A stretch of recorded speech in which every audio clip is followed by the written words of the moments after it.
Oh, so you have witnessed some ash vampire go over the Daedric Princes. Well, let your old pal Sheogorath, the Daedric Prince of Madness, go over each one of them again. Maybe you will be learning something new. However, none of them have enough cheese. Yes, very original content. Not! I think Azura gets on my nerves. Ha ha ha ha ha ha. Everyone is always praising her with her fancy magic and her prophecies, but she's still just as bad as every other god. She's just too full of herself. Oh, they all are. But she's the worst. Oh, she is so annoying. She thinks she's better than everyone else. What with her stupid moon and her outlandish prophecies. I just can't handle all of that talk about how great she is. It's also pretentious. I can't stand people like that. I still have a lot of respect for her, though. She has the power to see into the deepest abysses of the mind, to peer into the darkness, and not go blind. I admire that. They also made a hotel in her name in Turkey. Ha! They should make one in my name as well. Now, Boethiah is my kind of lady. Very straightforward. Boethiah isn't interested in all this pretense about how cool and powerful they are. Just tells you to get on with it, and doesn't sugarcoat anything. Boethiah is a real, OG. Now that is my kind of god. Boethiah knows how to unalive, and how to cause chaos. Just the right kind of chaos for all of this death-obsessed nonsense. I admire that. I admire anyone who's not too squeamish about unaliving things. I mean, don't we all want to eliminate at least one person if we're really honest with ourselves? There are a lot of annoying people out there.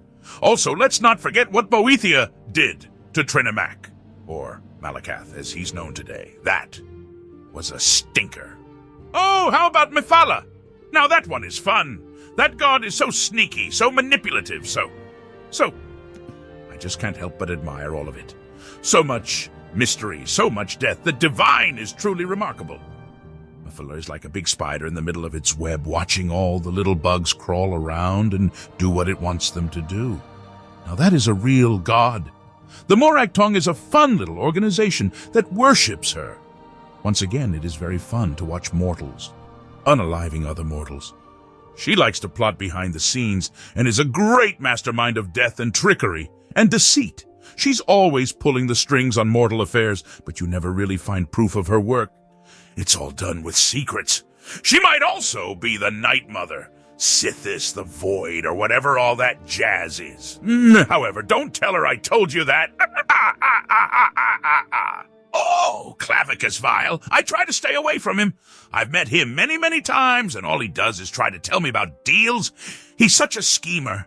He is the prince of wish fulfillment, but the cost is always far too high. And he has a weird dog. However, that weird dog in the grand scheme of things is a good pup. Clavicus Vile keeps losing Umbra, which in turn keeps possessing different characters, turning them into unstoppable Terminators. We also must not forget that he was responsible for a flying city that was powered by souls. Ha ha ha ha ha ha! That whole affair did not get almost any coverage in Skyrim. Oh please, Hermaeus Mora is a total drag. He's all about the knowledge and all that. Doesn't even have a sense of humor. Plus he takes up like a whole city's worth of space. It's just too much. He's the Daedric Prince of Knowledge, but most of the stuff he says is boring, like a lecture. Oh yeah, no, he's just a big nerd. He knows all of the secrets of the universe, and he just won't stop talking about them. He's like one of those kids in school who are too smart for their own good. He never stops jabbering, and no one in the whole realm really likes him. The other Daedra make fun of him for always being so serious. Poor guy. I mean, I don't feel too bad for him or anything, but still. Also, admit it, mortal, you've enjoyed the Shivering Isles that is full of fun, insane things, much more than the boring and colorless Apocrypha. Seriously, that realm is only popular with anime girls for stereotypical reasons. That's about it. My realm, on the other hand, has something for everyone to lose their minds over. Hircine is a tricky guy. He's the Daedric Prince of the Hunt. All of his stuff is a little bit dangerous. He's the kind of guy where it seems like he might be your friend, but he might also try and unalive you. Plus, a lot of his worshippers are very intense about hunting. Sometimes they get a little carried away. It's very much a kill or be killed kind of place. Very aggressive. But I do think that maybe some people secretly like that about him. The Blood Moon! Oh, that was a hoot. Everyone went completely insane, like full-on biting and clawing, a complete rampage. It was like the ultimate game of predator and prey, very violent, very brutal. The people who survived had a very different perspective on the whole thing after they came down. Most of them hated it, but a few of them actually enjoyed themselves. I, for one, really enjoyed myself. Malacath! He's a grouch! Just like his little realm, he's the Daedric Prince of Outcasts. All of his worshippers are a bunch of misfits who are too dangerous or too weird or too disgusting or whatever to fit into regular society. So they live in this ugly gray place surrounded by mud and swamp. He doesn't just make people outcasts, he makes them like him. All dark and bitter. Ooh, oh, well, hey, I didn't want to talk about that. But there is a rumor that he is the product of, well, whatever happened when Boethiah and Trinimac battled. Malacath is all the gross stuff that got, left behind. It's very disturbing, and we really try not to think about it. I don't really like to talk about the time I tricked Malacath. But yes, in his anger and confusion, he struck down his own son. A pretty big embarrassment, if you ask me.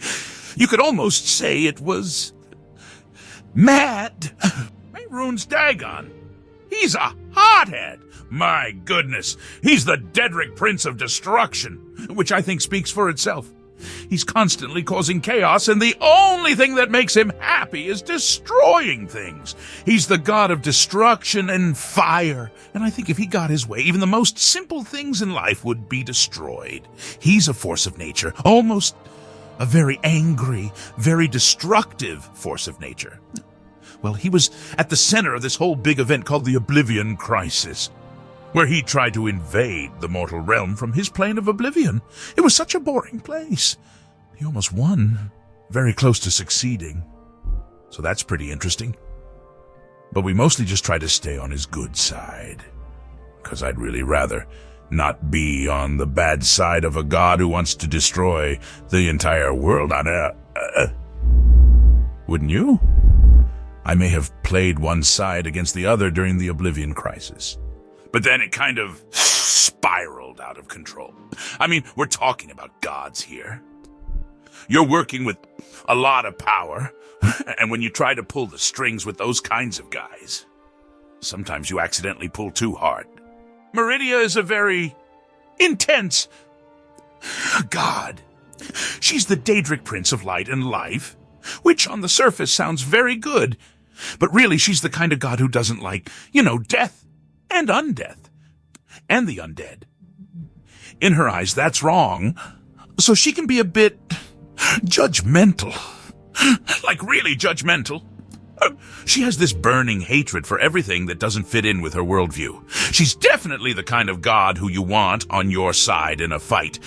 But you really don't want her mad at you, She's super picky. Only wants to give her powers to certain people she's chosen, and then she's really particular about what you can do with her powers. It's so annoying. And to hear a new hand touches the beacon! Oh, brother, like nails on a chalkboard. No, thank you. Don't forget to subscribe, and comment if you want to see more Sheogorath. Oh, Molag Bal is a real downer. He's the Daedric Prince of domination and torture. Now, I might be a mad god who loves to see some chaos, but I don't like Molag Bal all that much. His whole realm is just full of miserable vampires, and even his worshippers are just awful, always doing the most horrible stuff to each other. It's just so, sad. There's no joy in that realm. No happiness. What's the point of making a whole realm like that? Oh, it's always fantastic to see that guy get smacked down. Always puts a smile on my fuzzy little face. It's just great to see people standing up to him and not letting his evil corrupt them. There's no glory in surrender. There's no happiness in bending the knee to someone like Molag Bal. So watching him get crushed, it's just perfect. Namira's a pretty icky goddess. She's the Daedric Prince of Darkness and Decay. She's definitely the god of gross stuff and gross things. Her realm is full of decay and just the worst things ever. She's all about gross stuff and gross people. Some of her worshippers even eat human flesh. I don't really know who else would want to worship a god like that. I mean, I like my flesh where it is. Thank you very much. She's very disgusting. Definitely gives me the creeps. Her followers are so disgusting, it almost becomes almost impressive. I've seen some things when I've had to deal with those guys, and at first you're kind of horrified. But then you're like, I didn't know something could be so gross. It does almost become fascinating. Like, wow, how are you not dead? Nocturnal. Wow, she's tricky. She's the Daedric Prince of Shadows, and like shadows, she is deceptive and very sneaky. She really gets around, and a lot of her worshippers are thieves, assassins, and other types of scoundrels. She's also the Daedric Prince of Nighttime and Darkness, so she's got a lot of power over all things secret. She also rules over luck, which seems a little bit random, but she loves mystery.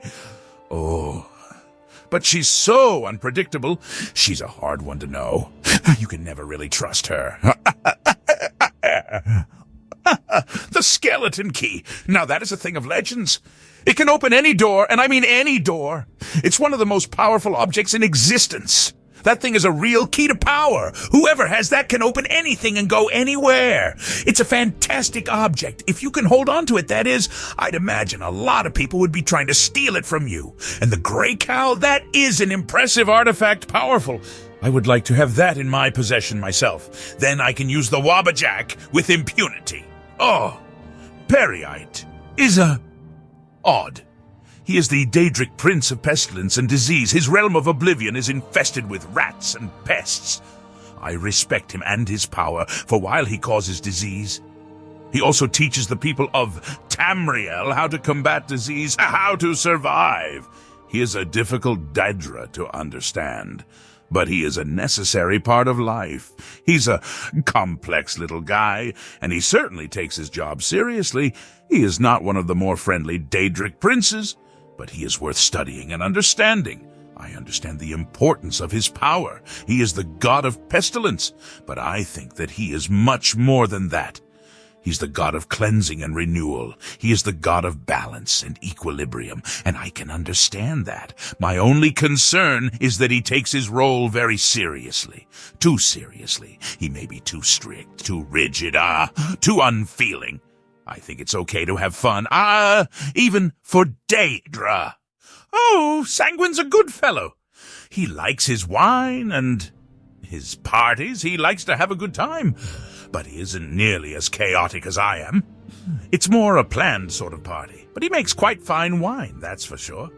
He is the Daedric Prince of Debauchery, you see. He is all the passion and lust that mortals feel when they are at their most hedonistic. He is love and romance and lust and pleasure. Many find his realm to be their own little slice of heaven. It is always a merry little place, with wine flowing endlessly, and revelers forever singing songs and dancing until they are out of breath. Those who live in Sanguine's realm are always in bliss. The main difference is the nature of what we represent. Sanguine's realm is always joyous and merry, while mine is always in peril and danger. I represent madness, and he represents pleasure. Our realms also have a different structure.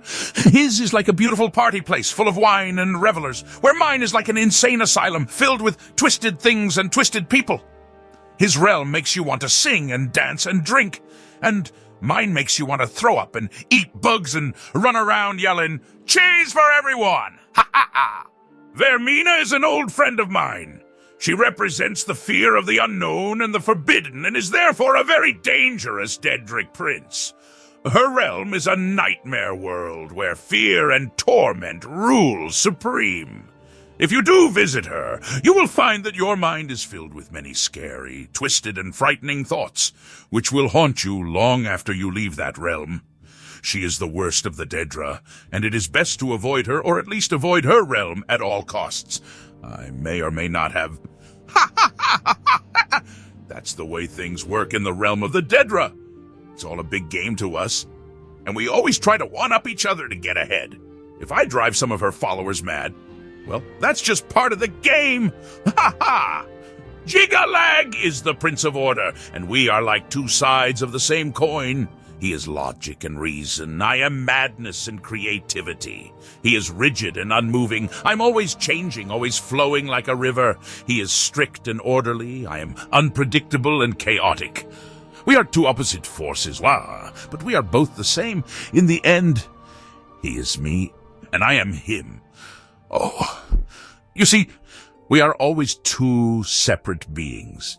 It is like I have two sides to myself. I'm always Sheogorath, and I'm always Jigalag, but every so often our roles will switch, and Jigalag will become the ruler of the Shivering Isles during the Grey March.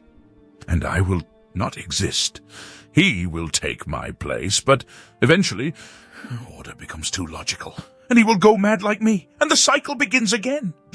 I am Sheogorath, the Daedric Prince of Madness. The hero of Kvatch was simply a mortal who happened to be in the right or wrong place at the right or wrong time, and was turned into the new Sheogorath. As for me, well, I've always been there. I'm Sheogorath. I have always and will always be the Daedric Prince of Madness. Ha ha ha! What happened after the hero of Kvatch defeated Jigalag is that I have taken over the role of the Prince of Madness. I still have my powers too, so I can manipulate the world around me and do whatever I want really. And Jigalag, he's gone. He is his own being, even though at some point I was him and he was me. You see, Sheogorath is more of a symptom than a being. I am simply the embodiment of pure insanity. I am what mortals feel when they are crazy. I am what they go through when their lives are in disarray. I represent those moments and more. So I suppose you could say I am simply a form of madness, a force of chaos, an embodiment of insanity. Maybe Sheogorath is all the friends we made along the way, and I get to rule the Shivering Isles, where there's plenty of cheese to eat and mad people to talk to. So a win all around for me in the end. Well, this is it for today. I have mortals to meet and cheese to eat. Shoo! Move along now. All right, you're not leaving. Well, I have no choice then. Well, look, Goose, you really shouldn't have done that. Enjoy the view.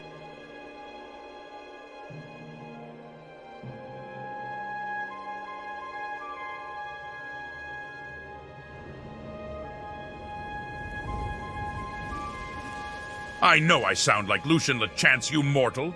We are voiced by the same guy, Wes Johnson.